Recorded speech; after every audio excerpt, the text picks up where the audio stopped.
Hello world, it is Monday, February 15th, 2021, and it's kind of snowy out. We got an inch or so of snow overnight, but I think beginning this afternoon, we may get another inch by noon, but this afternoon, late this afternoon, overnight, they're saying 8 to 12 inches of snow. So if you got to get out, today's the day to get out. Tomorrow is going to be a little crazy, I think. Today's devotion is entitled Adrift, and it's written by Talitha Arnold. Talitha bases the devotion upon Hebrews chapter 2, verse 1, New Revised Standard Version. Therefore we must pay greater attention to what we have heard, so that we do not drift away from it.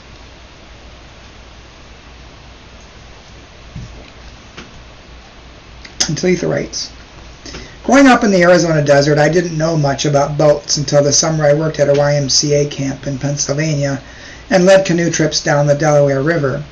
It only took a day to learn that an unmoored boat didn't need a lot of wind to blow it downstream. If it wasn't secured to a rock or tree, a canoe drifted away in the slightest current. Whoever wrote the letter to the Hebrews also knew how easily things, or people, could go adrift. The author may have been writing to a community caught in the storm of Roman persecution, but they may have faced the more mundane challenge of keeping a community from drifting away from one another and their faith. As in our time, lots of things could distract the early Christians from their faith and from gathering together. Roman imperial spectacles and gladiator fights provided more excitement than a weekly worship service. Mystery cults and emperor worship promised more immediate benefits, spiritually and otherwise. The author had their work cut out for them when it came to keeping their community focused and faithful.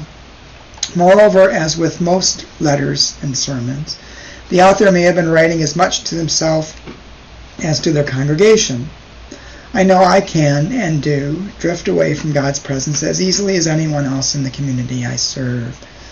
I need to remember the lesson learned on the Delaware River and wrap my life around God's Word as securely as a canoe is tied to a sturdy tree. Perhaps you do too. And Talitha's prayer. Secure us with your presence, Lord, lest we drift away from you. Amen. Well, this devotion is a good reminder that a life of faith is not something to take for granted or just to assume that you have, but it actually takes some work and some effort to help nurture and grow. It's easy to drift away from something when you're not engaged to it every single day. I think it's one of the things that's always intrigued me about Native American, I don't really want to say religion, but religious practices and belief, because it was an integral part of their everyday life. Their whole life, in essence, was a prayer and was connected to their faith or their belief system. And it certainly, I think, when it's not so much ritual, but it's integrated into who you are as a being, it's much more natural. But those of us in the mainline denominations and Western civilization, for lack of a better term, tend to segregate our faith life from our real life. And that was never Jesus' intent, I don't believe. It should have been and should always be an integral part of how we live and how we deal with one another. So it takes some effort and some work.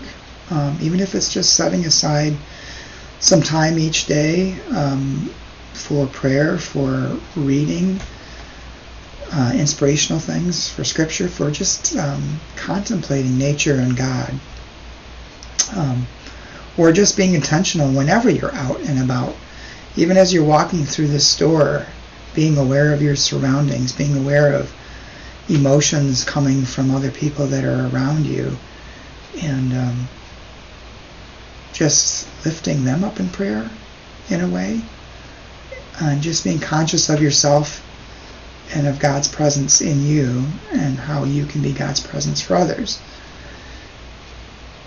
it eventually becomes a natural part of your being the more you do that, and it may seem unnatural when you start, but certainly give it a try and make your faith life an integral part of who you are and how you are in the world. So contemplate that. Maybe spend some few moments after listening to this devotion and think about how you can be intentional. Hope you have a good day, and I will talk to you again tomorrow.